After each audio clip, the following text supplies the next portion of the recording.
Hello everyone! In this video, I'll show you how to set up the Barclays mobile banking app.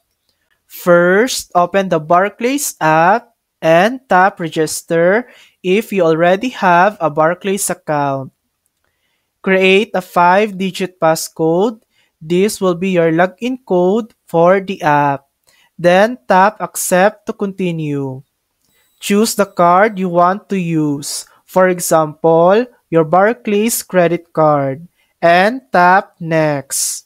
Enter your card number, security code, expiry date, and phone number.